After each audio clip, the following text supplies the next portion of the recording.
받아쓰기 20점. 왜 이렇게 떨리냐? 동네 꼬마 처음 방송하는데. 어서오세요. 이거 참난 속사인데. 반갑습니다. 어서오세요. 키도 작고 못생겼는데 후원해주신 모든 분들께 감사드립니다. 팬가입해주신 가진 것도 하나 없는데 처음 걔가 방송 작아서 봐요. 나는 행복해. 감사합니다. 어서오세요. 세상 모든 것을 우러러 볼 수 있으니까 나는 행복해. 니가 막시모 스카이 저 소세 소냐도루의 스파르타 죽지 않아 나는 죽지 않아. 2015년 처음으로 주일날 찾아뵙는 방송입니다. 어서오세요. 소냐도루의 스파르타 어서오세요. 죽지 않아 나는 죽지 않아.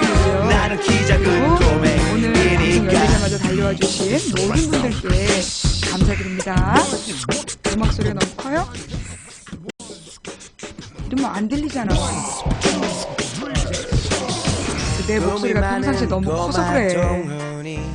후원 감사합니다. 어서오세요. 예. 하고 싶은 게 참 많아지. 어때요? 음악 소리가 보다 이제 막 목소리가 들려요? 어서오세요. 알았어, 이제 음악 나올 동안 말 안 할게. 어서오세요. 내가 볼 때는 음악 소리보다 내 목소리가 훨씬 큰데. 마음 먹기 나름이라고. 어서오세요. 어서오세요. 절대 놓치고 싶지 않아. 음악 소리가 안 크게 넘어지면 나오는데. 또 다시 일어나면 되니까. 이제 이렇게 하면 돼요? 어때요? 이렇게 하니까 좀 목소리가 더 커졌어요? 어서오세요. 내가 일부러 목소리 작게 하는 중이야. 날이 어둡고 그 우리 이곳에 내일 출근하는 분들이 많아서 예.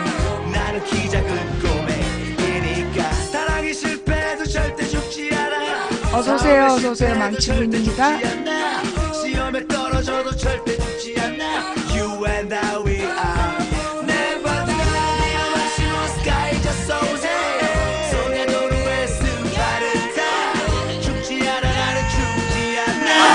나는 키 작은 꼬맹이니까. 음악 소리가 크다고 그래서 음악 소리를 더 크게 했어. 내 성격 알지? 한 번 더 들어.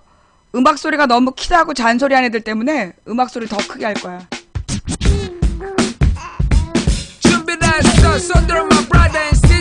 당해봐 한번. 어디다 대고 시킨질이야.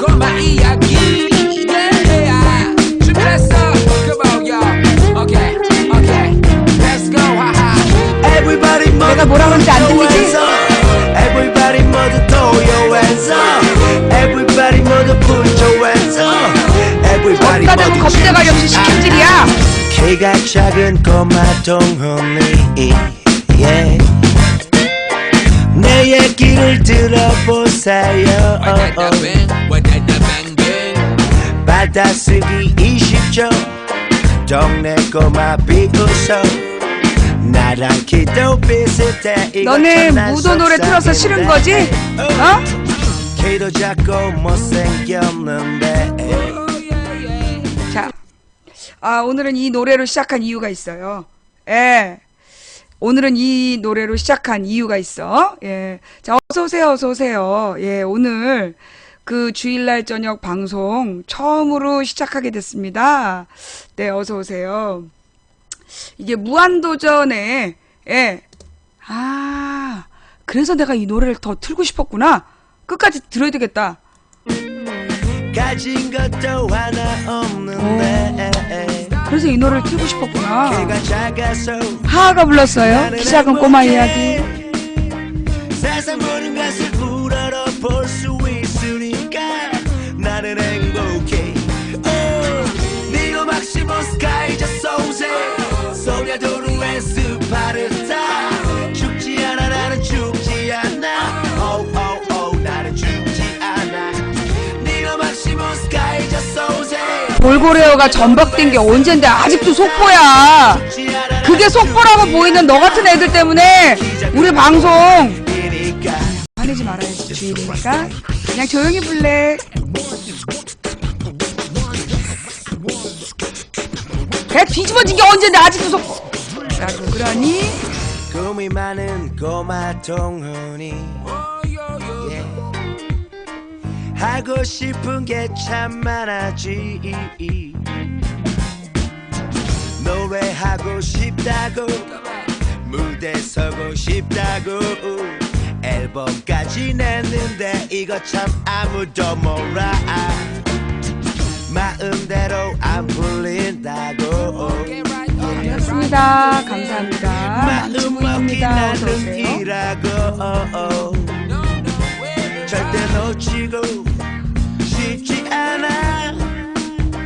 넘어지면 또다시 일어나면 되니까. 이 노래를 왜 틀고 싶은지 몰랐어.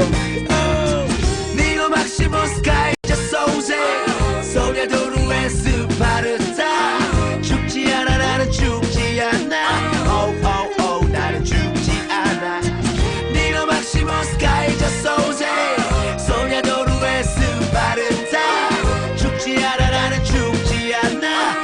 나는 키 작은 꼬맹이니까. 사랑이 실패해도 절대 죽지 않아. 사업에 실패해도 천대장님 절대 죽지 고맙습니다. 않아. 시험에 떨어져도 절대 죽지 않아. You and I we are never die.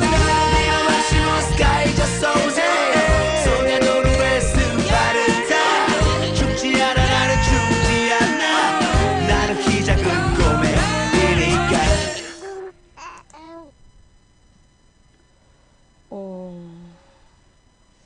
가십자. 내가 이걸 사이즈를 어디서 조정하더라? 확대 축소에서. 네, 어서 오세요.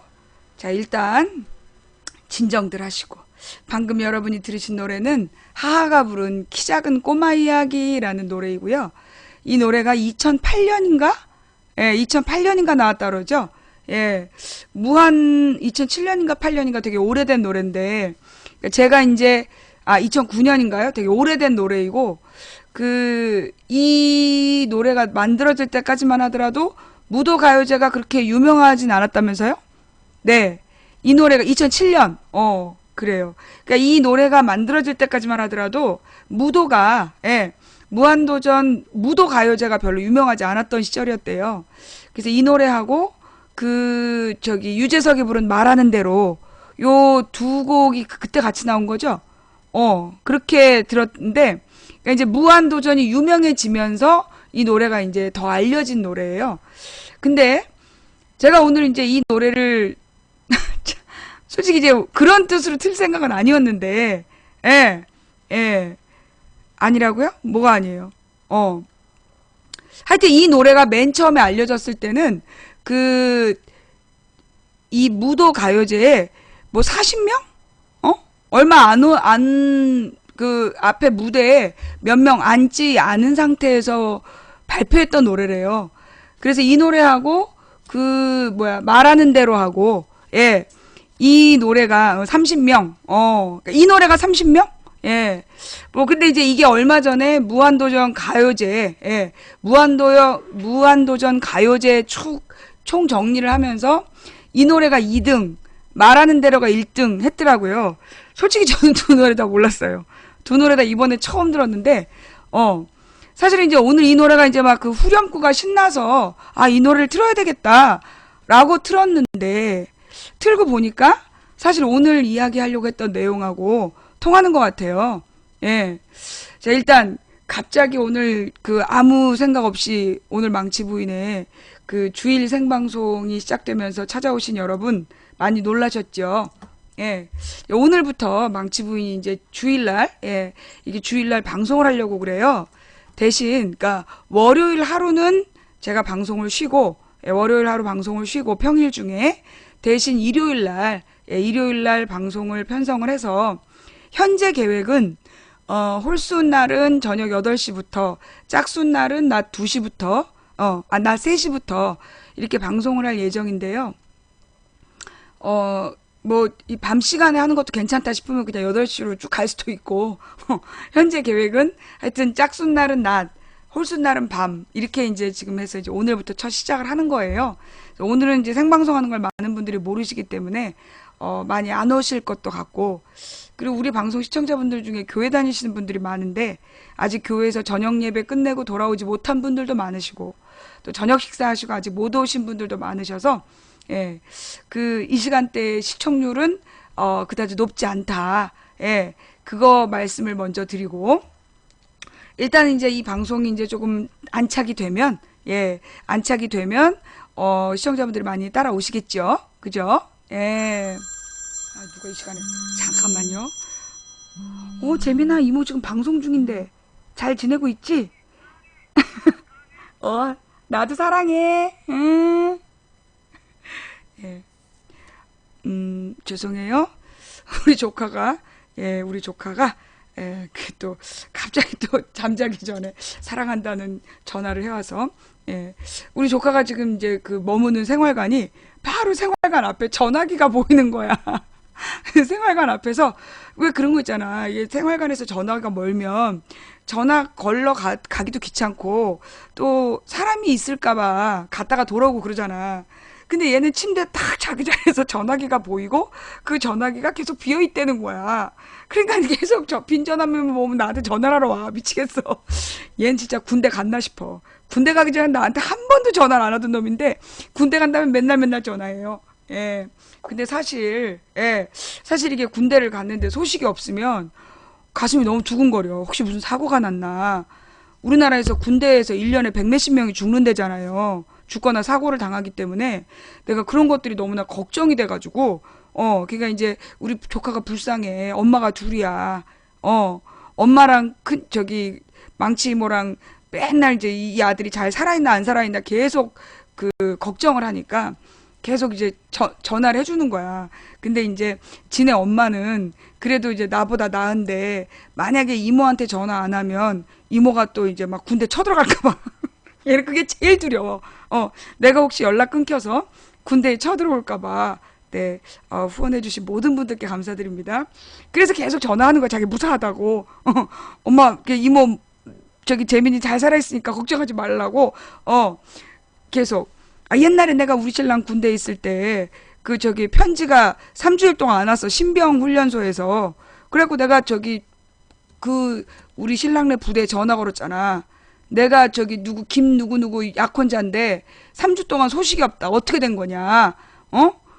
아무리 훈련을 심하게 해도 그렇지 가족들한테 연락도 못하게 하느냐. 그래서 막 시비를 걸어가지고 군부대가 발칵 뒤집었었던 그 옛날에, 지금부터 한 20몇 년 전에 그랬단 얘기지. 그 얘기를 전해들은 우리 조카가 혹시 또 우리 망치 이모가 연대장실에 전화해갖고 또 항의할까봐 항상 이렇게 전화로 자신의 안부를 전하고 있어. 그래서 우리 방송할 때 시도 때도 없이 전화가 와요. 죄송합니다. 하여튼 그래서 이제 오늘부터 망치 부인의 주일 생방송이 시작이 돼서 앞부분은 이제 한 시사방송을 진행하고, 그 시사방송이 끝나고 시간이 남으면 제가 이제 인생수다방을 하는 걸로, 그리고 방송 종료 시간은 11시가 목표야. 11시가 목표. 그래서 시사방송 한 2시간, 그 다음 인생상담 1시간. 자, 그럼 이제 오늘 인생상담, 그러니까 시사방송 일단 잘 끝나야 되는데, 인생수다방을 하는 그 절차가 까다로워요. 잘 들어요. 예. 그 절차가 까다로운데, 어떤 절차냐 하면, 우선 여러분이 망치 부인의 전화번호 알죠? 010-2294-2016? 예. 010-2294-2016으로 문자를 보내는 거야. 그래서 전화 상담을 하고 싶은 경우에는 그 전화 상담하고 싶은 주제 있잖아요. 뭐 고부 갈등 또는 직장 진로, 뭐 연애 문제 또는 가정 문제, 가정 문제도 여러 가지가 있잖아요. 뭐 가정 폭력 문제라든가 또는 뭐 이혼 고민이라든가, 이게 주제를 정하셔서 망치분하고 전화 상담을 신청하시는 방법이 하나 있고요. 근데 이제 사실 전화 상담을 한다는 게 자신의 개인적인 이야기를 다 공개하고 목소리가 나가기 때문에 이렇게 그 말을 직접 하기 어려운 경우가 있어요. 그럴 때는 길게 문자로 상황을 설명을 해서 문자로 보내시면 제가 문자를 쭉 보고, 이거는 좀 진지한 고민이다, 내가 답을 드릴 수 있을 것 같다 싶은 거는 제가 답변을 드리는 걸로 그렇게 했으면 좋겠어요. 그래서 이제 전화 통화를 원하시는 분은 통화를 원하신다는. 그러면 내가 전화 거는 거냐? 절대로 그건 아니지. 노노노 절대 그거 아니야. 그러면 어떻게 하냐면 제가 그 끝번호 그러니까 쭉 그 올라온 것들 사연 중에 이 번호는 전화 상담이 필요하겠다. 그럼 끝번호 4개를 부를 거예요. 끝번호 그러니까 사연을 부르고 끝번호 2개를 부를 거야. 사연 부르고 끝번호 2번. 그러면 그 사연에 해당된 사람만 전화를 해야 돼요. 만약에 다른 사람이 전화하면 어떻게 되느냐? 수신 차단. 제가 지금 일단 망치 부인의 전화기에 수신 차단된 목록을 끝번호 4자리씩 불러드릴게요. 이분들은 왜 차단이 됐느냐 하면 저한테 허락 없이 전화하셔서, 저한테 사전에 양해 없이 멋대로 통화 버튼을 누르신 분들이에요. 그런 분들이 이제 수신 차단이 되셨어요. 4997-0075-8868-3559-9451-4067-8095-9722-3643 허락 없이 전화하신 분들은 무조건 전화 수신 차단이 돼요. 인생 상담도 못할 뿐만 아니라 저한테 문자도 못 보내게 되십니다. 뭔 말인지 알았죠? 예. 그러니까 절대 허락 없이 전화하시면 안 돼요. 제가 전화할 수 있도록 허락하는 시간은 인생 상담할 때 딱 그때뿐이야. 평상시에 막 전화하고 그러면 안 돼. 왜냐하면 내가 목이 약해서 하루에 방송하는 이외의 말을 하면 그 방송을 못 해요. 그래서 망치 부인의 목은 사실 국보 1호잖아? 여러분도 다 알다시피 민주주의 대한민국 국보 1호기 때문에 여러분들이 망치 부인의 목소리를 같이 지켜줘야 돼. 그래서 아무 때나 생각 없이 전화하시면 절대로 안 된다는 거. 그래서 현재 나한테 전화하신 분들은 모두 차단이 됐다라는 거 이해해 주시고요. 그 다음에 지금도 전화하시면 안 돼요. 제가 이따가 전화를 받겠습니다 라고 얘기하고 사연 읽어드린 다음에 몇 번 전화 주세요. 그럼 그분이 전화하는 거예요. 뭔 말인지 알았지? 응? 그렇게 하셔야 돼요. 자, 그래서 일단 문자로 상담하고 싶은 분은 길게 문자를 쓰시고 010-2294-2019로 긴 문자를 보내시고, 그 다음에 문자 상담이 아니라 전화통화 상담하고 싶으면 간단한 사건 개요를 쓰셔가지고 전화 상담 요망 이렇게 해서 보내시면 요 내용으로 전화하시면 몇 번 전화 주세요 이렇게 하는 걸로. 예, 시간은 이따가 1시간 드릴 거고요. 10시부터 시작할 수 있도록 할게요. 일단 이제 오늘은 사실 이 시간에 이제 생방송 처음 보시는 분, 망치부위, 그러니까 평상시에는 여러분들이 직장 생활 하시느라고 또는 뭐 여러 가지 사정으로 평일에는 방송을 못 듣다가 오늘 망치부인 방송을 생방송 처음 들으시는 분, 평상시 재방송만 듣다가 오늘 생방송 처음 들으시는 분, 오케이, 예, 오늘 그런 뜻이에요. 예, 그러니까 이제 주일날 생방송을 만든 이유가 그러니까 생방송을 평상시에 못 보시고 재방송만 보시는 분들이 많으세요. 그래서 이제 이 주일날 늘 저녁 때 와서 재방송만 보시던 분들에게 오늘은 생방송으로 소통하면서 망치부인과 같이 방송하자라는 뜻으로 오늘은 지금 생방송 시작하고 있습니다. 네. 자, 그래서 뭐 마음에 안 드셔도 어쩔 수 없고요. 예. 마음에 안 드셔도 어쩔 수 없고, 마음에 드시면, 예. 매주 주일날, 근데 여러분들 의견 한번 여쭤볼게요. 낮 3시에, 예. 둘째, 넷째 주는 낮 3시에 해볼까 하는데, 그러면 또 혼란스럽잖아요. 그래서, 왜 제가 그러냐면, 밤에 못 들으시는 분들이 또 있단 말이야. 일찍 주무셔야 된다든가. 그래서 낮 3시에 방송을 해서 6시에 끝마칠 생각이 하나 있는데, 그렇게 할까요? 아니면 그냥 매주 8시 이 시간에 할까요? 예. 매주 8시 이 시간에 할 건지, 아니면 낮밤을 번갈아서 하는 게 좋은지. 자, 시간대가 일정한 게 좋겠다. 1번. 구분하는 게 좋겠다. 2번. 5시는 안 돼요. 5시는 안 되고, 예. 일정하게 저녁 8시에 했으면 좋겠다. 1번. 낮 시간에 구분하는 게 좋겠다. 2번. 1번이 압도적으로 많은 관계로, 예. 주일날 시청은, 주일날 생방송으로 매주 8시에 하는 걸로, 예, 매주 8시에 하는 걸로, 확정하겠습니다. 땅땅땅. 끝. 게임 오버. 이제 나중에 재방송 들으면서 2번이요 해봤자 소용없음. 이 지금 이런 상황은 이제 다수결로 해야 되기 때문에 어쩔 수 없는 다수결이야. 이해해 주세요. 자, 그럼 이제 오늘 첫 번째 그 망치 부인의 주말 수다방. 예. 사실 이제 제가 오늘 주말 수다방을 하고 있어서 고민 많이 했어요. 원래 주일날은 방송 안 하는 게 원칙인데 마침 또 내가 오늘 주일날 첫 생방송을 하는데 오늘 교회에서 설교 말씀이 뭐였냐면 주일을 성수하라. 그래서 출애굽기에 나와 있는 주일 부분을 설명하시면서 무조건 목숨을 걸고 주일날은 아무 일도 하지 말아야 된다. 이런 얘기를 하시는 거예요. 근데 고민이 된 거야. 그래갖고 이제 오늘 시청자가 한 2,000명이 안 되면 이거는 주일날 생방송 하지 말란 뜻으로 받아들이고 하지 말아야지 이런 생각을 했는데 문득 낮에 점심을 먹는데 가족들에게 이 고민을 털어놓고 싶은 거야. 그래서 내가 가족들한테 얘기를 했어요. 사실 내가 오늘부터 생방송을 하려고 그랬는데 주일을 성수하라고 그랬다. 그래서 내가 이 방송을 해야 되나 말아야 되나 고민이 된다. 그러면서 이제 내가 월요일날 왜 쉬어야 되는지 우리 가족들은 알거든. 내가 이제 나의 심기를 좀 관리할 필요가 있기 때문에 우리 목사님과 사모님과 또 우리 서진이 엄마 아빠도 또 이 목사고시에 다 합격한 이제 예비 목사님들이라 이렇게 믿음 좋은 분들이랑 같이 여행을 하면서 신앙적인 이야기도 하고 여러 가지 이제 마음을 쉬는, 그러니까 저한테는 일종의 서진이를 안고 기도하는 시간이에요. 그래서 월요일을 그런 어떤 경건한 가족 모임을 하려고 제가 이제 생각을 하다 보니까 그러면 이제 월요일 날 그냥 쉬는 거는 안 좋잖아. 그래서 주일날 방송을 하려고 했는데 목사님께서 주일을 성수하라는 거야. 주일 아무것도 하면 안 된대. 고민돼갖고 식구들한테 딱 얘기를 했어. 그랬더니 우리 딸이 이러는 거예요. 자기는 오늘 주일 말씀을 뭐라고 들었냐 하면 일주일에 단 하루만이라도 하나님을 묵상하라는 뜻이라고 들었다. 그러니까 이 주일은 사람을 위해 만드신 날이다. 6일 동안을 쉬고 그러니까 6일 동안을 열심히 일했으니, 그러니까 하루를 쉬라는, 그러니까 하나님께서 6일 동안 세상을 창조하시고 하루를 쉬셨던 것처럼 모든 노예들에게도 쉬라고 하신 말씀은 이게 사람이 계속 일을 하면 과로하고 계속 일하면 죽기 때문에 그게 하나님이 정하신 휴식의 개념이다. 그래서 엄마의 안식일은 월요일이다. 우리 딸이 그러는 거예요.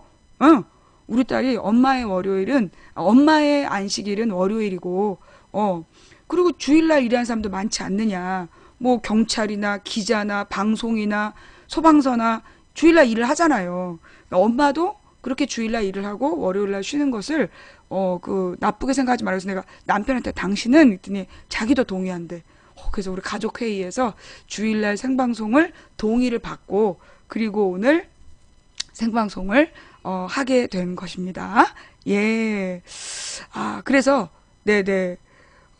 정말 우리 딸이 저한테 가끔 그렇게 내가 막 헷갈릴 때 이게 하나님의 뜻일까 아닐까 막 고민하고 헷갈릴 때 그때 그렇게 탁 이 얘기를 하는 그런 은사가 또 있어요. 그래서 정말 제가 너무나 감사하다는 생각을 하면서 자 오늘의 주일 생방송, 오늘은 내가 이제 지금 인트로가 25분이었으니까 오늘만 11시 반까지 할게요. 아니야?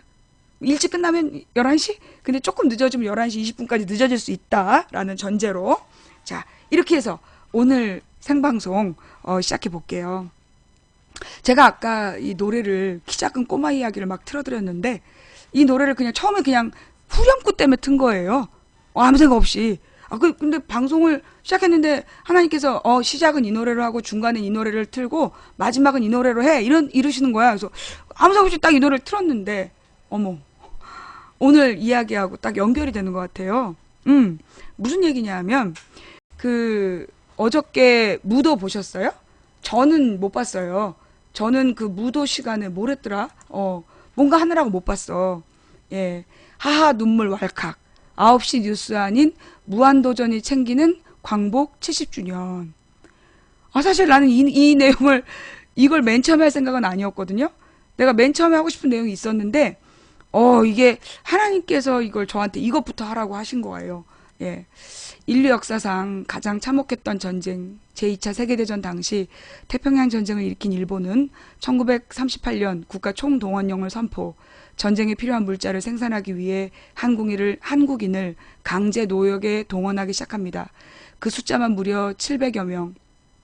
가족과 생이별한 한국의 젊은이들과 아시아 전역으로 뿔뿔이 젊은이들은 아시아 전역으로 뿔뿔이 흩어지게 되고 1941년 교토 군 비행장을 건설하기 위해 동원된 한국인 노동자 1,300여 명이 함께 모여 살았던 그곳, 일본 교토부 우지시 우토로 51번지, 바로 우토로 마을입니다.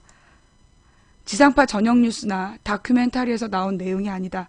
지난 5일 무한도전 광복 70년 특집 배달의 무도 세 번째 이야기에서 하하의 내레이션 내용이다. 저는 솔직히 말씀드리면 정말 부끄럽게도 이런 마을이 있는 거 몰랐어요. 예. 700여 만 명. 죄송합니다. 700여 만 명인데, 저는 우토로 마을이라는 게 있는 게 저는 사실 이 무도 기사 보고 처음 알았어요. 정말 부끄럽고, 죄송하고, 내가 이 사학과를 나오면 뭐 하나 싶고, 너무 부끄러운 하루였어요. 지상파 저녁 뉴스나 다큐멘터리에 나온 내용이 아니다. 지난 5일 무한도전 광복 70년 특집 배달의 무도 세 번째 이야기에서 하하의 내레이션 내용이다. 대부분 경상도 전라도 출신 우토로 주민 대부분이 일본에 거주하고 있지만 구성원 대다수는 한국 국적이다. 강제로 끌려갔던 이들은 해방이 됐지만 돌아오지 못했다. 그들은 고국으로 돌아올 돈도 없었고 그들을 도와주는 사람도 없었다. 패전으로 비행장 건설이 중단됐고 그들은 강제 노역의 대가도 받지 못했다. 일본 우토로 마을은 차별의 상징이다. 공사장 노역과 폐지 수집 등을 통해 생계를 이었고 일본 정부와 기업은 이들을 쫓아내고 싶어 했다. 가난과 차별에 맞서 70년을 버텨왔다. 강제로 징용됐던 이들이 모인 우토로 마을이 다시 강제로 철거될 위기와 싸워왔다. 지난 1987년 주민들도 모르게 땅이 매각됐기 때문이다. 마을 주민들에게는 우토로는 제2의 고향인데 말이다. 소송까지 진행했지만 결국 1999년 패소해 매각이 확정됐다. 이 소식이 한국에 전해지면서 2005년부터 모금운동이 시작됐고 마을의 3분의 1 정도를 사기도 했다. 하지만 재개발로 마을은 계속 사라졌다. 우토로 마을은 곧 사라질 위기에 처해 있다.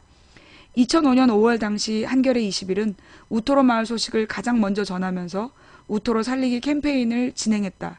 그 결과 김혜수, 김선아, 지진이 등 배우들도 우토로 살리기 모금운동에 동참했다. 전 이걸 몰랐어요. 우토로 마을 한인 2세대 한 분은 무한도전을 통해 한국에서 도와준 돈을 소중하게 쓰기 위해 침수가 나도 집을 고치며 살아 원래 터전을 떠나지 않으려고 했다고 말했다. 우토로 마을은 지대가 낮아 침수가 자주 발생한다. 하하는 우토로 마을을 도와준 일본인 아키코 여사도 만났다. 아키코 여사는 27년 전 우토로 마을에 수도가 없다는 소식을 듣고 돕게 됐다고 말했다. 우토로 마을은 수도조차 공급되지 않았던 소외된 곳이었다. 장난스럽게 오히려 달래주시던 할머니. 무한도전에서 하하와 유재석은 우토로 마을 1세대 중 유일한 생존자인 강경남 할머니, 91세인 강경남 할머니의 고향인 경상남도 사천군 지역 영상과 사천이 어떡하면 좋니 이거 우리 시댁이야. 사천군 지역 영상과 사진을 전달했고 마을 주민들에게 음식도 대접했다. 쪼맨할 때 와도 고향은 지금까지도 눈에 아른거린다는 강경남 할머니는 강제징용당한 아버지와 오빠를 찾기 위해 8살 때 일본에 오게 됐다. 무한도전 우토로 마을편은 시청자들에게 많은 감동을 주었다. 6일 닐슨 코리아 시청률 조사에 따르면 전날 방송된 무한도전은 전국 평균 시청률 무한도전이 16.9%를 기록했대. 이는 지난 방송분보다 1.8% 상승한 수치다. 동시간대 방송된 불후의 명곡은 9.6, 질주 본능은 3.1보다 훨씬 높은 기록이기도 했다. 지난 2012년 우토로 마을은 우토로 국제대책회의가 우토로 역사기념관 건립을 위한 모금액 3억 3천만 원을 건네며 공식 해산한 뒤 언론의 조명을 제대로 받지 못했다. 하지만 이번 무한도전 방송을 통해 우토로 마을이 다시 주목받으면서 최근 논란이 되고 있는 역사교과서나 정권의 눈치를 보고 있다고 비판받는 지상파 뉴스보다 낫다는 평가가 나오고 있다. 정부는 광복 70주년을 강조했지만 정작 친일 교과서가 될지도 모르고 후진적 제도라고 평가받는 역사교과서 국정화를 추진하고 있고 KBS 이사장에는 친일의 역사를 부정하지 않는 이가 연임됐다. 지상파 없이 뉴스에선 이를 비판하는 목소리가 잦아들었고 일제 피해자들의 목소리를 담으려 노력도 잘 보이지 않았다. 예능 프로그램이 뼈아픈 역사의 피해자들의 소식까지 다루고 있다. 강경남 할머니는 촬영을 마치고 떠나는 유재석과 하하에게 나쁜 짓 하지 말고 남의 것 훔치지 말라고 말했다. 나쁜 짓 하고 남의 것을 훔쳤던 이들에 대한 비판이 정부와 방송의 목소리에서 사라졌다. 광복 70년에도 외면받았던 우토로 마을이 예능으로 남아 알려져 다행이다. 너무 늦게 왔습니다. 저희가.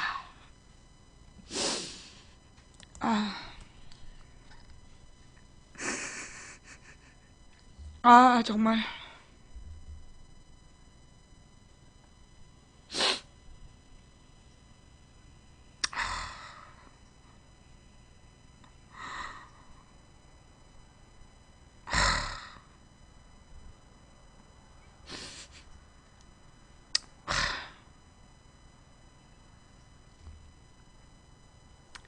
여기 계신 분들이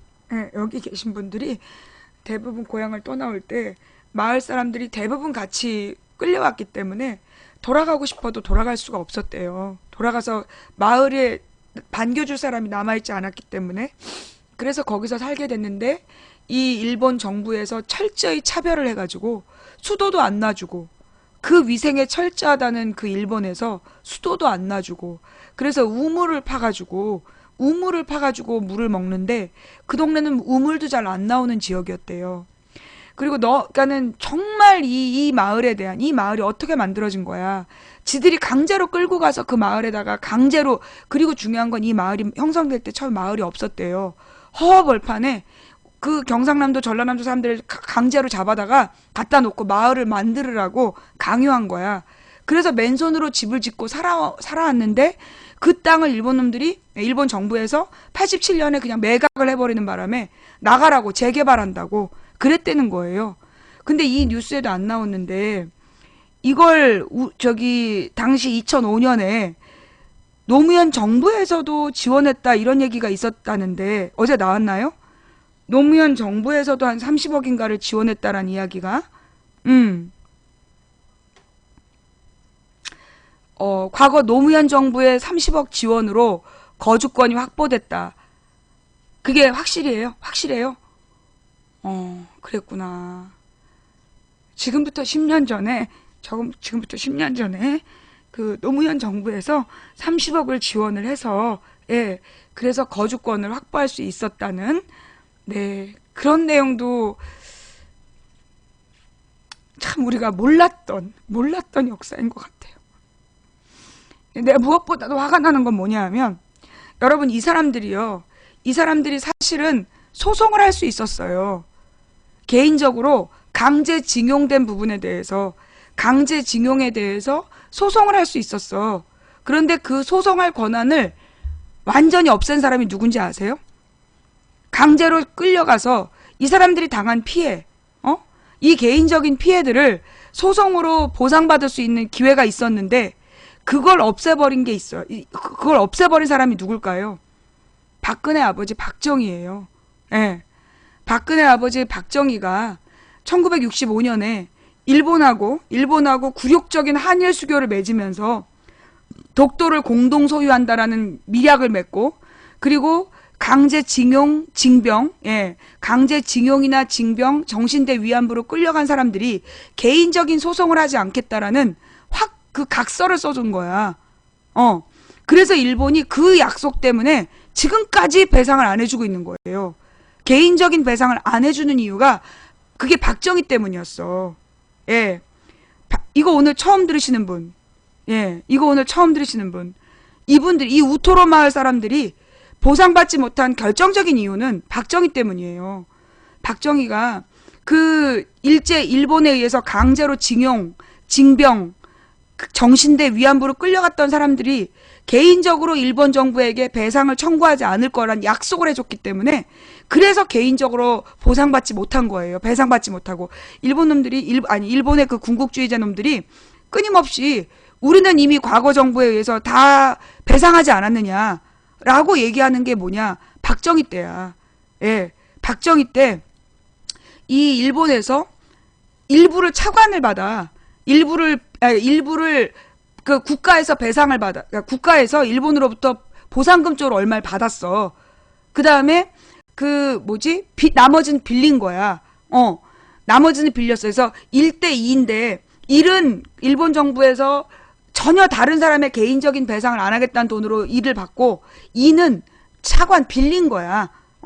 그런데 이걸로 모든 배상은 퉁쳤다는 게, 예, 모든 배상을 퉁쳤다는 게 그게 일본의 주장이야. 그럼 그렇게 일본에서 갔다 온 돈으로 박정희가 뭐 했는 줄 알아요? 경부고속도로 놓은 거야. 경부고속도로. 그런데 그 경부고속도로를 놓을 때, 그 당시에 국제 이제 IBRD라는 그러니까 후진국 개발의 정책 전략을 짜주는 기관에서 한국은 이미 일제시대 때 일제강점기에 호남선하고 경부선이 철도가 굉장히 잘 놓여 있다.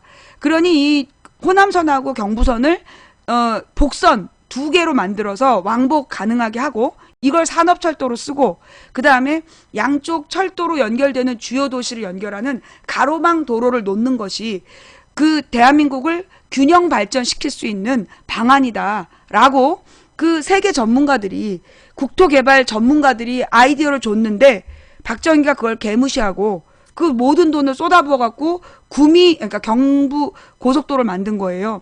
그러면서 경부 고속도로가 우리가 서울하고 대구를 일직선으로 연결한 걸도 알잖아. 아니에요.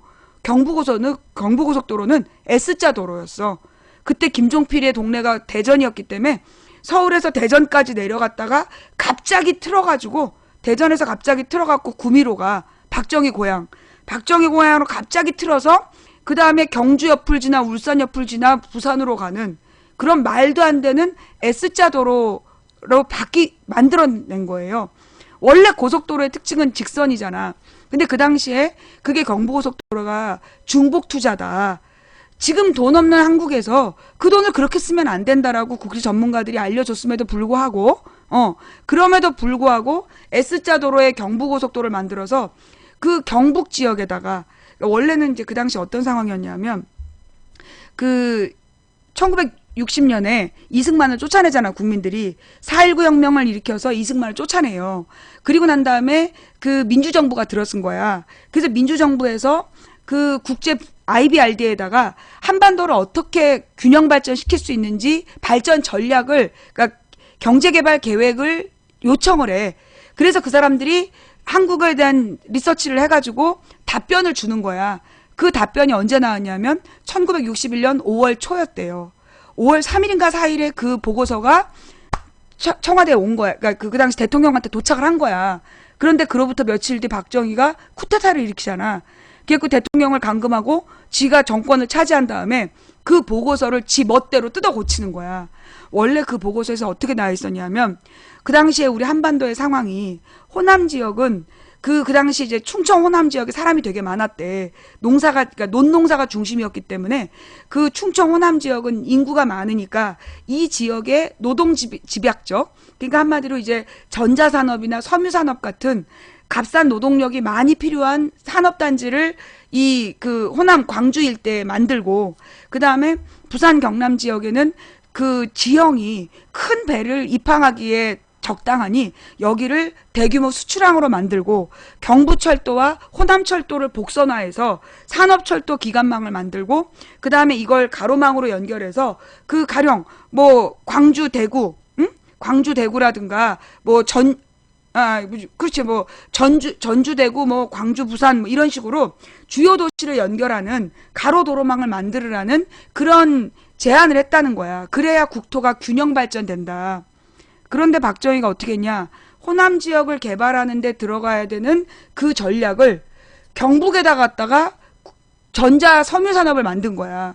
근데 경북은 어떤 특징이 있냐면 거기가 태백산 일대라서 지대가 높고 인구가 그 당시에 희박지역이었어요. 인구 밀도 희박지역. 무슨 얘기냐면 경상북도 인구는 그 당시에 다 흩어져서 살았던 거야. 왜냐하면 워낙 산악지대였기 때문에, 워낙 산악지대여서 도시가 발달하지 못하고 조금조그만 마을로 구성되어 있었다는 거예요. 그래서 그 지역이 면적은 경상북도의 면적이요.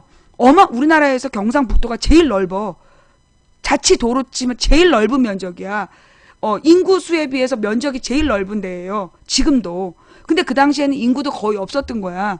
근데 그 지역에다가 노동 집약적 산업지대를 만든 거예요. 구미 전자산업지대를 만들어가지고, 예.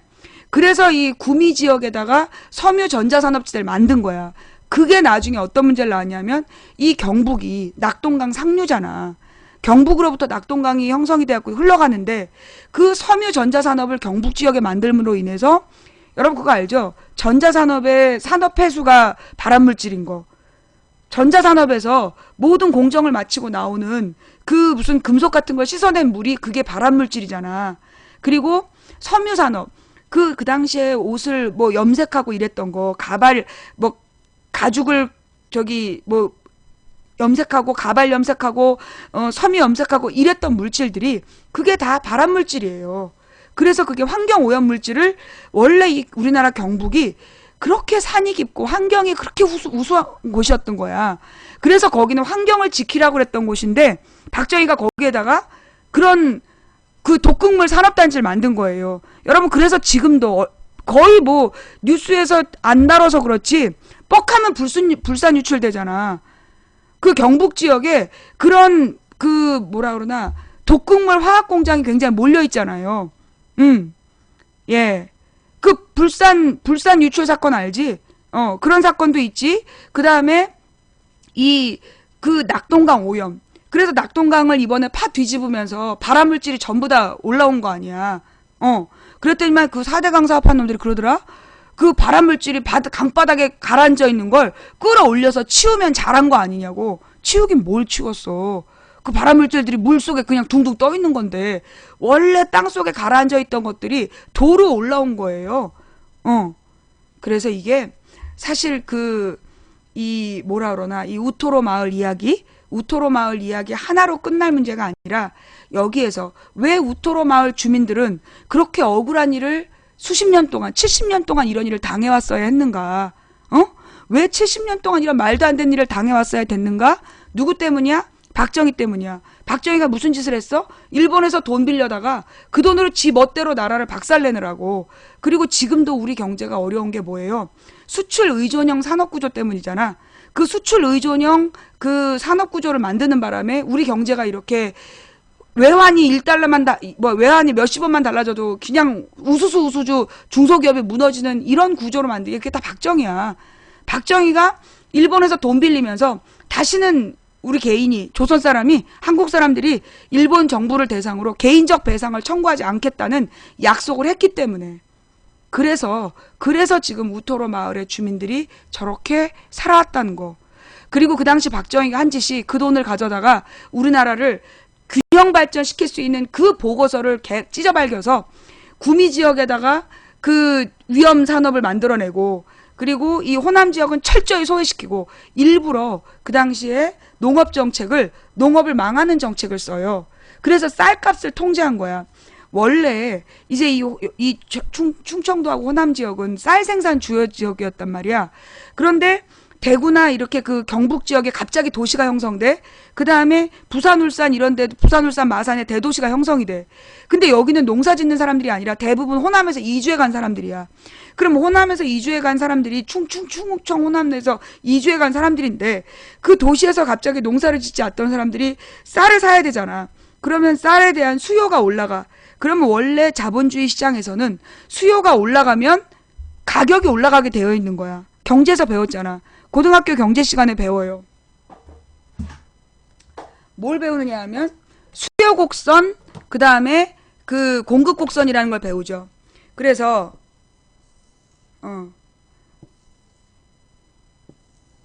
요런 거 배워봤죠? 수요와 공급 곡선에 따라서 이건 뭐예요? 이게 그 가격이고, 이게 가격이고, 이게 수치지. 반대로 해도 상관없어. 그러니까 원하는 수요가 올라가면 가격이 올라가고, 수요가 내려가면 가격이 내려간다. 그 다음에 공급 곡선은 뭐예요? 반대야.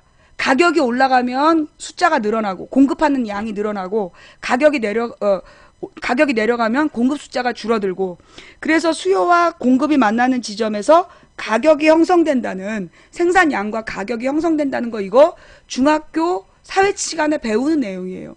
그러면 그 당시에 박정희가 이 대도시를 건설하면서 도시 지역에 형성된 이 노동자들이 쌀에 대한 수요가 높아졌어. 그러면 그 쌀에 대한 수요가 어떻게 되는 거야?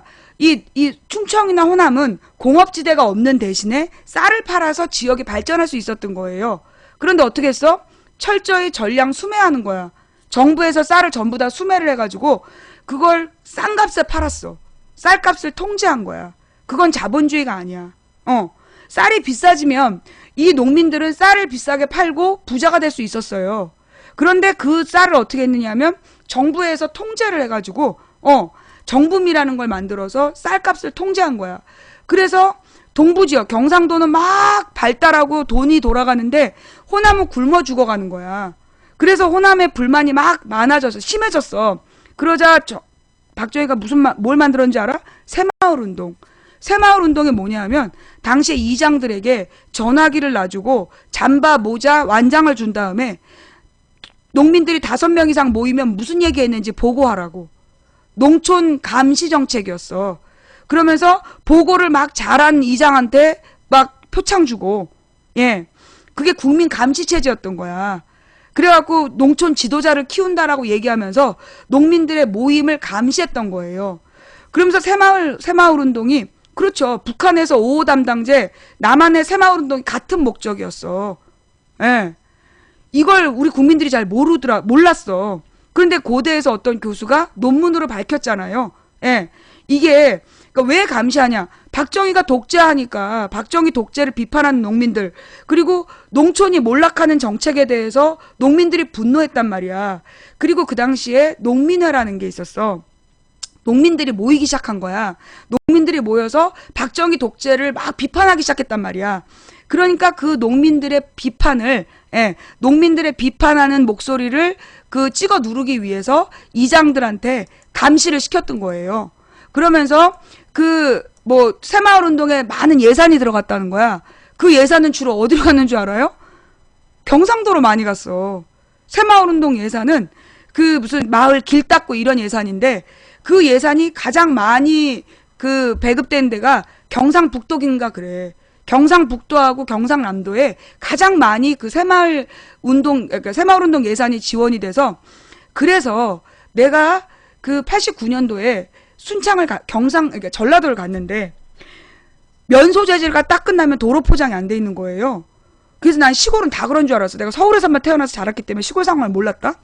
89년도에 내가 순창을 갔을 때 완전히 면소 재질까지만 포장이 되어 있고, 그 다음엔 포장이 안 돼 있었어. 돌밭을 타고 우리가 갔단 말이야. 그러다 남편이 경남 사천 사람인데, 경남 사천에 남편의 마을에 내가 처음으로 놀러 간 게 92년도였어. 딱 4년 만이지. 근데 마을길까지 전부 다 포장이 되어 있는 거야. 그래서 남편한테 물어봤어. 당신네는 언제부터 이 마을이 포장되어 있었어? 했더니 굉장히 어렸을 때부터래. 옛날부터였던 거야. 80년대 이전에 이미 다 포장이 되어 있었다는 거야. 그래서 어떻게 그럴 수 있었냐? 그게 새마을운동 돈으로 그런 거야. 새마을운동 돈으로 경상도나 이렇게 경상도 지역에다가는 길을 많이 깔아주고, 호남은 철저히 소외시킨 거야. 호남은 철저히 차별한 거예요. 그러면서 이 농촌을 죽이고 그랬던 거야. 그게 이 김대중이란 사람이 그래서 들고 일어난 거야. 그래서 박정희가 잘못된 경제정책을 피고 있다고 비판한 거야. 그렇게 된 얘기가 그랬던 거예요. 그래서 내가 80년대 가서 우리나라가 얼마나 지역차별이 심했는지를 내가 눈으로 목격했던 사람이야.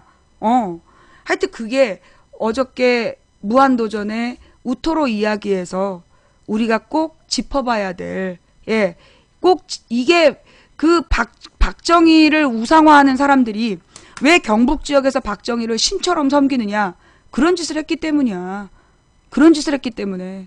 다른 지역을 죽여서 그 자기 고향 마을에다만 돈을 쏟아부었기 때문에, 그래서 경북의 시골 사람들은 무조건 박정희가 신처럼 느껴지는 거예요. 반신반인으로 느껴지는 거야.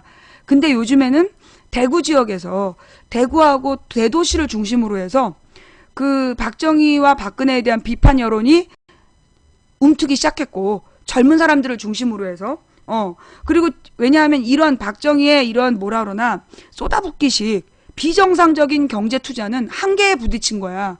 그래서 대구 경북 지역도 이미 90년대부터 일자리가 줄기 시작했어. 왜냐하면 90년대부터 대구 경북 지역에 있는 공장들이 중국이나 베트남이나 필리핀으로 이사를 간 거야. 그래서 대구 경북 지역에도 일자리가 줄어들면서 그 젊은 세대는 박정희를 모르잖아. 할아버지 할머니들은 그 이승만 때 배가 고팠다가 박정희 때 깜짝 잘 살게 된 걸 기억하니까 박정희가 신인데, 그 젊은 세대들은 그 박정희의 역할보다 실제로 그 뒤에 그 박정희의 비정상적인 경제 정책으로 인해서 불균형적이고, 그리고 언제 이 화학물질이 그 유출될지 모르는 위험 속에 살아야 되기 때문에, 그리고 많은 발암물질에 대한 그 환경에 대한 생각들이 움터오르면서 현재는 이 대구 경북 지역에도 박정희에 대한 인식이나 박근혜에 대한 비판 의식이 점점 더 높아지고 있다래요. 그러니까 옛날에는 한 10%?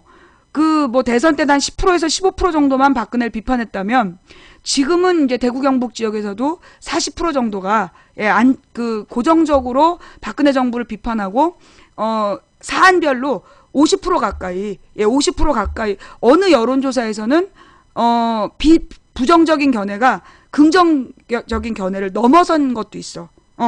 그러니까 대구 경북 지역에서 박근혜에 대한 정책을 평가하면서 부정적인 견해가 긍정적인 견해보다 많이 나왔던 그런 여론조사도 있어요. 그만큼 변해가고 있다는 얘기지. 그래서 그럼 여러분들이 그럼 대구 경북을 막 욕해야 되나요? 그건 잘못된 거야. 원래 대구 경북 지역이요, 내가 옛날에도 얘기했지만 우리나라 민족운동의 본산이었어. 그 밀립대학 설립운동, 또 국채보상운동, 그런 거 다 어디서 시작했냐? 대구에서 시작했어요. 왜냐면 대구 경북 지역에 우리나라 선비들이 많았기 때문에, 그 선비들이 많았고 민족 정신이 되게 강했어. 그래갖고 대구 경북 지역에서 뭐라 그러나 독립운동을 되게 많이 한 거예요. 그래서 내가 알고 있기로는 이회영 선생의 생가가 안동인가 있는 걸로 알아. 그죠? 이회영 선생 생가가 안동인가 있었던가? 하여튼 안동 지방을 가면 거기에 큰 기와집들, 600년 된 기와집들이 있어. 그런데 그 기와집들이 다 어떤 역사를 갖고 있냐면, 그 기와집들 앞에 철도가, 쓰이지도 않는 철도가 놓여 있는 거야. 종로였나? 하여튼 그 안동에 가면 이 누구 그 선생의 한옥이 있는데, 그 오래된 전통가옥이 있는데, 그 전통가옥들 앞에 보면 철도가 놓여져 있어요. 그런데 이 철도엔 기차가 다니질 않아가지고 거의 이렇게 녹슬어 있는. 그리고 거기 보면은 7층 전탑인가가 있어, 안동에. 7층 전탑이 있는데 그 7층 전탑에 녹가루가 가득 앉아 있어. 근데 거기가 왜 철도가 놓였냐 하면, 그 기와집들이 반일 운동의 지도부였다는 거야. 그 기와집들이 반일 운동의 지도부였고, 그래서 이 마을에 횃불이 들어오면 많은 이제 그 소장 농민들이, 우리 나리께서 무사하시구나, 이렇게 알았다는 거야. 그걸 가리기 위해서 철도를 평지 위에 철도가 높이 올라가 있어. 평지 위에 그 철도가 높이 이렇게 설치되어 있더라고. 그 못 보게 하려고 이렇게 가린 거래. 기가 막히죠? 그런 역사의 도시였고, 그 다음에 이제 그 한옥 생가가, 한옥에서 그 살았던 양반이 땅과 집을 다 팔고, 장손인데 땅과 집을 다 팔고 돈을 만주로 간 거야. 그래서 신흥무관학교 거기 가서 돈을 합친 거야. 같이 돈을 모은 거야. 돈을 다 썼어. 근데 돈을 다 썼다 이렇게 고향으로 보내면 고향에는 이제 그 장손이 떠난 다음에 남은 가족들이 살잖아. 그 남은 가족들이 그 판 땅과 집을 도로 다 산대. 다 사가지고 가지고 있다가 그 저기 뭐야 간도지방에서 돈 떨어졌다고 소식이 오면 그 집과 땅을 또 판대. 또 팔아가지고 돈을 또 보내는 거야. 그래서 대구 경북 지역이 독립운동 자금을 그렇게 많이 보낸 곳이래요. 그만큼 이상용 선생인가 보다. 그러니까는 그 대구 경북 지역에서 독립운동 자금을 엄청 댄 거야. 농가밭을 팔고 집을 팔아가지고 그 돈을 보내고 뭐 3번인가 4번을 팔았다는 거야. 그게 대구 경북 지역의 양반 정신이었던 거예요. 그래서 어떻게 했냐? 씨를 말린 거야. 씨를 말린 거야. 어떻게 말렸냐? 그 양반들이 일제시대 때 다 죽잖아. 일제강점기 때 양반들이 협조 안 하면 다 죽였어. 다 죽이고 그 다음에는 박정희 시대 때 그 뿌리가 남아서 지식인들이 대구 출신 지식인들이 박정희를 비판한 거야. 너는 독재자다. 네가 하고 있는 건 잘못된 거고 유신헌법은 잘못됐다라고 막 비판한 거야. 그래서 어떻게 했는지 알아요? 인민혁명당 재건이를 만들었다 그러면서 잡아다가 수십 명을 고문을 했어. 그리고 그 중에 8명에게 사형 선고를 내려. 그래서 죽었어. 8명을 죽였어. 그 8명 중에 6명인가가 대구 사람이야. 인혁당 사건이야, 그게. 예. 대구 지역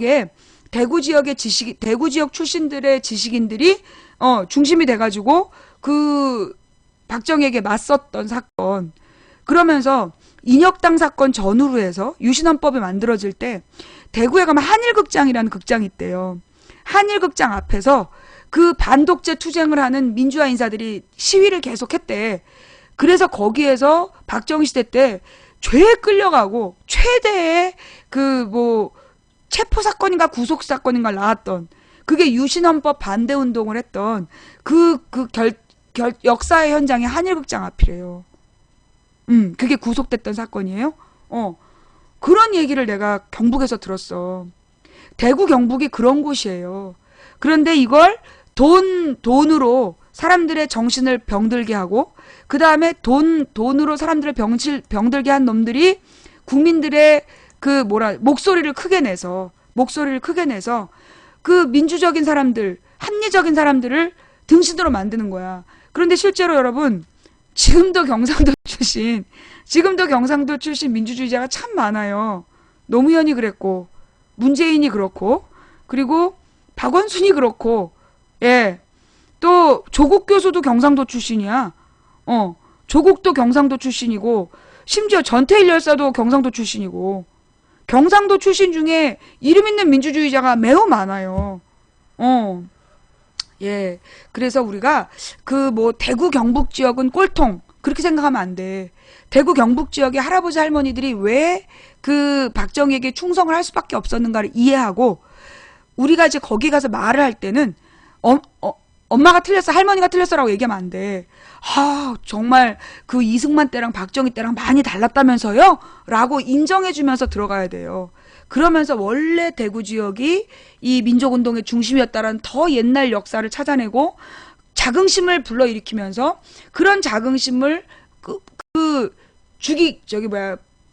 짓밟기 위해서 군부 독재자들이 어떤 짓을 했는가 이런 것들을 차근차근 밝혀가면 할아버지 할머니들이 모르는 것 같아도 다 아셔요.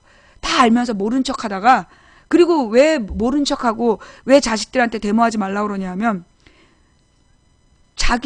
자신들의 금쪽 같은 새끼들이 죽는 걸 봐서 대구 경북 지역에 얼마나 많은 민주화 운동했던 사람들이 죽는 걸 봤는데 마을에 수재 났다 서울대 갔다 근데 죽었다. 그걸 너무 많이 본 거야. 그러니까 할아버지 할머니들이 민주화 운동하는 사람을 보면 손자나 자식들한테 막 억지로 박정희가 잘했다라고 막 소리 지르잖아요. 그거 자기 자식 죽을까 봐 그러는 거야. 동네에서 소문난 수재들이 서울에 공부하러 갔다가 죽어서 돌아온 걸 많이 봤기 때문에. 예. 그래서 일제강점기 때나 이승만 박정희 전두환 때 똑똑한 청년들이 다 죽어갔거든. 그래서 이 어르신들이 무조건 말라고 그러는 거야. 일단은 살고 봐야 된다고. 그래서 우리가 여러분 생각해봐요. 태어나서 40년을 태어나서 일제강점기 때 태어났어. 그래서 38년부터 그런 공포의 전쟁 분위기 속이었어. 그러다가 해방이 되자마자 그 미국 소련 와가지고 이념 논쟁을 했어. 그래서 이승만이 손가락 총으로 쏴 죽인 게 그게 얼마나 많았어? 그 다음에 48년도부터 이 여순 반란 사건이니 뭐니 부마 항쟁이니 뭐니 얼마나 많은 사건으로 3일 죽어갔냐고. 그래서 이승만 박정희 전두환 이게 40년이야. 이승만 박정희 전두환이 40년이기 때문에 여기서 느낀 40년 동안 여러분 생각해봐요. 누군가가 그 납치돼서 40년 동안 공포 속에 살았다고 생각해봐. 그 사람의 트라우마를 어떻게 해결할 거야? 가령 우리 그 쇼생크 탈출이라는 영화 봤잖아요. 거기 보면 그 흑인 그 앤디 친구가 60년인가 감옥에 있잖아. 60년인가 40년인가 감옥에 있다 나오는데 나와서 그 화장실을 혼자 못 가잖아요. 예, 화장실을 직접 못 가는 거야. 허락 없이 못 가는 거야. 수십 년을 그 허락받고 화장실 갔던 습관 때문에. 그거야. 예, 그거예요. 레드. 그래서 이 우리 어르신들의 공포와 고통을 우리가 이해해야 돼요. 그걸 비난하면 안 돼. 할매 할배들이 무식해서 그런다. 무식하지 않아. 그분들은 몸으로 전쟁을 겪고 일제를 겪고 전쟁을 겪고 이승만 박정희 전두환 독재를 겪었어. 그때 얼마나 많은 젊은이들이 죽어갔는데 부산의 불임 사건, 대구의 인혁당 사건 너무 많은 젊은이들이 죽어가고 고문당하고 그런 걸 봤기 때문에 이 어르신들이 그래서 박정희를 감히 욕하지 못하는 거야. 그러니 그 부분을 우리가 비난할 게 아니라 품어 안아야 될 부분이에요. 그분들은 위로받아야 돼요. 그분들은 피해자예요. 우리나라의 80대 70대 어르신들은 피해자야. 이승만 박정희 독재에 의해서 40년의 인생을 빼앗긴 피해자들이야. 예. 헬조선이란 말 쓰는 사람은 헬조선이란 말 쓰는 사람은 우리 방송에서 블랙을 한다라고 제가 분명히 말씀을 드렸어요. 예. 이 말은 여러분 헬조선 우리나라를 비하하는 표현이죠. 예. 우리나라를 비하하는 표현인데 국가는 뭘로 구성됩니까? 영토, 국민, 주권으로 구성됩니다. 그러면 여기서 조선은 대한민국을 비하하는 표현인데 대한민국을 구성하는 세 주체는 국민, 영토, 주권이에요. 따라서 저 헬조선이란 말은 대한민국의 영토와 국민과 주권을 비하하는 아주 나쁜 뜻이에요. 그럼 우리나라에 문제가 있잖아요. 뭐가 문제입니까? 정부만 문제예요. 그러니까 헬조선이라고 하면 안 되고 헬정부라고 해야 되는 거야. 헬박근혜, 헬박정희라고는 해도 되지만 헬독재라는 말은 해도 되지만 헬조선이라는 말은 절대로 쓰면 안 돼요. 지옥 같은 이란 뜻인데 이 지옥을 누가 만들었는지를 봐야 되는 거야. 예, 뭔 말인지 알았죠? 그래서 뭐 탈조선 그러면서 뭐 우리나라에서 이민 가자 이건 뭐냐? 물타기 하는 거야. 아니 지금 아무것도 없는 청년들이 외국 가서 뭐 하고 살 건데? 외국 가서 뭐 하고 살 건데? 무슨 돈으로 헬조선이야? 탈조선이야? 이건 결국 뭐냐?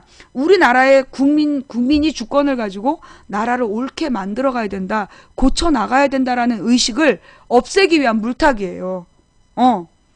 우리 국민들을 지금의 이 불합리를 맞서 싸워서 고치려고 하지 말고 그냥 떠나라 라고 얘기하는 거야. 그래서 그 얘기에 동의하면 안 되는 거예요. 굉장히 위험한 사고야 그거. 이게 이명박 때부터 나왔어. 이명박 때 그들이 나타나가지고요. 그때부터 이민 가자 이민 갈 거다 그 얘기를 떠들고 다닌 거야. 사실은요 노무현 때는요 해외에서 우리나라로 외국의 이민 간 2세들이 2세 3세가 우리나라 군대로 오는 게 유행이었어. 노무현 대통령 때. 그거 알죠? 노무현 대통령 때는 외국에 있는 2세 3세 자녀들이 아예 외국의 영주권을 갖고 있는 애들이 우리나라의 군대 자원해서 오는 거야. 그 당시에는 그 노무현 정부가 전 세계에서 존중받아. 김대중 노무현이 되면서 우리나라가 되게 인정받았었어. 그래가지고 우리나라로 도리어 역이민 오고 싶어 하는 그런 사람도 되게 많았었어요. 지금은 없는 걸로 알아. 지금은 거의 없는 걸로 아는데 노무현 대통령 때 많았대. 이유가 뭐냐면 우리나라 군대를 나오면서 우리나라에 정착하려고 하는 그런 사람들이 되게 많아졌었어. 그게 이명박 되면서 완전히 개판이 됐지만 그래서 우리가 그런 쓸데없는 말 하면 안 되고 우리의 이 역사와 우리의 역사와 또 우리의 역사가 어디서 잘못됐는가, 우리 역사를 왜곡시킨 주범이 누군가 분명히 구분해서 봐야 돼요. 여러분들 중에 보면 여당이나 야당이나 똑같다 이런 얘기 많이 해. 그러면서 문재인이 김무성에 대해서 굉장히 독한 비판했어요. 그거 알죠?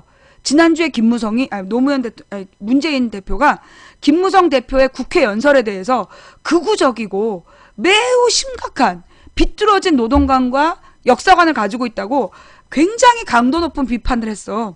그런데 그 부분은 기사화가 거의 되지 않았어. 그거 알죠? 대부분이 기사화 안 됐어. 그리고 기사가 된 거 밑에는 댓글 요원들이 막 문재인 욕을 했어. 그래놓고 트위터나 SNS로 뭐가 퍼졌냐 하면 문재인이랑 김무성이 안마하는 사진, 그거를 의도적으로 쫙 뿌린 거야. 그래놓고 이 사람들한테 뭘 기대할 수 있죠? 이거 누가 뿌렸을까? 그거 새누리 지지자들이 뿌리는 거야. 그런지 모르고 알티한 사람들 있죠? 그거 맨 처음에 뿌린 사람들이 그 새누리당 지지한 사람들이 뿌린 거야. 왜 그런 줄 알아요? 새누리당이나 새정연이나 똑같아. 그게 선거 때마다 나오는 말이야. 예. 선거 때마다 나오는 말이야. 네. 그래서 이게 무슨 얘기냐. 실제로 그런 김무성하고 문재인이 굉장히 친한 것처럼 그 사진은 엄청 돌았어. 근데 문재인이 김무성에 대해서 굉장히 걱정스러운 극우적인 발언을 했다라고 했던 비판은 언급하지 않는 거야. 왜냐하면 그 내용이 나가면 지네들한테 불리하니까. 그래서 둘이 사이좋다는 식의 그 사진만 돌린 거예요. 그 왜 그랬느냐. 그러면 여러분, 문재인과 김무성은 여당 야당 대표야. 그러나 개인으로 돌아가면 인간적으로 내가 널 미워하는 게 아니라 너는 여당 그 잘못된 정책을 진두지휘하고 있고 나는 야당으로서 그걸 비판한다. 그래서 김무성을 비판하되 개인 인간으로 돌아갔을 때는 악수도 할 수 있고 윙크도 할 수 있는 거야. 그러나 역할로 돌아가서 싸우는 거죠. 그런 거야. 여러분, 프로 권투를 했어. 프로 권투를 하고 힘싸게 막 죽을 똥살똥 싸워서 막 피 터지게. 근데 두 선수가 경기가 끝난 다음에 끌어안았어. 그럼 욕할 거예요? 욕할 거예요? 그럴 때는 감동이라며. 프로 권투 선수가 둘이 피 터지게 싸웠어. 최선을 다해. 그러다 경기가 딱 끝난 다음에 그 피투성이가 된 선수들이 둘이 부여잡고 둘 다 이 경기는 우린 최선을 다했고 우리 둘 다 승자다라고 손을 들었어. 그게 욕먹을 일이야? 그 욕먹을 일 아니에요. 그런 의미로 대표들이 만나서 뭐 친한 척 해줄 수 있는 거지. 그러나 자기 역할을 분명히 하면 그 프로 권투 선수가 링 위에서 뭘 이렇게 싸웠으면 때려 죽여야지. 그러나 피 터지게 싸우고 나서 우린 둘 다 승리했다라고 할 때는 그거는 욕할 게 아닌 거예요. 선수로서 뛸 때와 인간으로서 뛸 때가 다른 거야. 근데 우리 많은 이 SNS에서 작업하는 작업하는 놈들은 그걸 구분하지 못하는 국민성을 이용을 해가지고 국민들의 의식 수준을 이용을 해서 그것만 강조하는 거야. 뭐 같이 폭탄주를 마셨다. 그런 것만 강조하는 거야. 일부러 그러는 거야, 일부러. 실제로 야당이 여당한테 어떻게 낮 동안에 국회에서 대차게 싸웠는가, 뭘 비판했는가, 그 기사에는 관심도 없어. 저녁 때 둘이 폭탄주 마셨다더라. 그 얘기만 막 돌려. 이게 무슨 얘기인지 알겠어요? 이게 결국은 우리 국민들한테 여당이나 야당이나 똑같아 라고 얘기하는 거야. 그래놓고 그 기사 밑에 댓글로는 누구만 욕해. 여당이나 야당이 똑같으면 여당 욕을 해야 될 거 아니야. 여당도 욕하고 야당도 욕하면 그 말이 맞아. 그런데 걔네들은 여당이나 야당이나 똑같아 라고 얘기해놓고 밑에는 뭐라고 써? 야당 욕만 써놓잖아. 항상 그랬잖아. 그죠? 언제나 여당 야당 똑같다라고 얘기해놓고 늘 새정연 욕만 써놔. 그게 걔네들 물타기 전술이야. 내가 2005년부터 봤어, 그거. 2005년, 6년부터 나타나기 시작했고요. 2007년이 피크였어요. 왜? 2008년에 총선이 있거든. 2008년 총선을 앞두고 7년부터 지랄을 했어. 똑같다고. 근데 해마다 총선 전에 그 말이 유행을 해. 여당이나 야당이나 똑같다고. 웃기죠? 왜 해마다 총선 전에 여당이나 야당이나 똑같다라는 물타기가 시작이 될까? 우리가 그걸 잘 생각해 봐야 돼요. 아니긴 뭘 하냐. 너는 무조건 아니라고 그러고 싶지? 아니면 나가. 내가 이걸 언제부터 봤냐? 나는 2004년부터 인터넷을 봤어. 그리고 내가 2004년 이전에는 몰라요. 2004년 이전에 2003년에 인터넷은 몰라. 그런데 2004년부터 나는 11년 동안 인터넷을 날마다 쳐다본 사람이야. 그것만 감시한 사람이야. 근데 항상 선거 전에 여당이나 야당이나 똑같단 말을 조직적으로 퍼뜨려지는데 절대 자기가 새누리당 지지자라고 안 해. 언제나 자기는 진보 지지자, 좌파다. 나 좌파인데. 꼭 그래요. 나 좌파인데. 그래서 내가 늘 그러지. 네가 좌파인 걸 증명해봐. 너 어디서 활동했는데? 네가 이제까지 새누리를 비판하는 글 쓴 거 있으면 갖고 와봐봐. 없어. 자기는 좌파인데 그러면서 새누리당이나 새정이나 똑같다라고 비판해. 가서 봐봐요. 그리고 요즘에는 세월호 나비 모양이라든가 세월호 리본이라든가 이런 걸 달아놔. 아니면 노무현 대통령 사진을 달거나. 그렇다고 무조건 우리 편이 아니야. 사람들이 노무현 대통령 지지자들이 되게 순진한 사람들이 많아. 그리고 막 이렇게 진짜 민주시민들이 되게 순진해요. 설마 나를 속일까 싶은 거야. 속입니다. 걔네들이요. 그래서 노란 간판 달고 아니면 노무현 대통령 사진 걸고 문재인 사진 걸고 나타나요. 그래서 교묘하게 물타기를 해. 그래서 노란 리본이나 노무현 문재인 얼굴 있다고 무조건 좋아하지 말어. 일단 걔네들의 글 쓴 거를 일일이 확인해봐. 과거에 쓴 글들을 잘 확인해봐요. 정말 얘가 우리 편인지는 깊이 안을 들어가 봐야 아는 거야. 뭔 말인지 알겠어요? 예. 꼭 2008년에는 나 진보신당 지지자인데, 그 다음에 2010년엔 나 국민참여당 지지자인데, 2012년에는 나 통진당 지지자인데, 그 다음에 2014년? 나 좌파인데. 근데 2014년에는 세월호 때문에 뭐 좌파니 어쩌니 이런 말을 많이 못했죠. 예. 기억나죠? 많이 들어봤잖아. 옛날에 아고라. 2008년에는 나 진보신당 지지자인데 새누리당이나 새정인 한나라당이나 민주당이나 똑같아. 그 다음에 2010년에는 나 국참당 지지자인데 한나라당이나 민주당이나 똑같아. 2012년에는 나 통진당 지지자인데 새누리당이나 민주당, 통합민주당이랑 똑같아. 해마다 그래서, 매번 선거 때마다 그래서, 선거 때마다.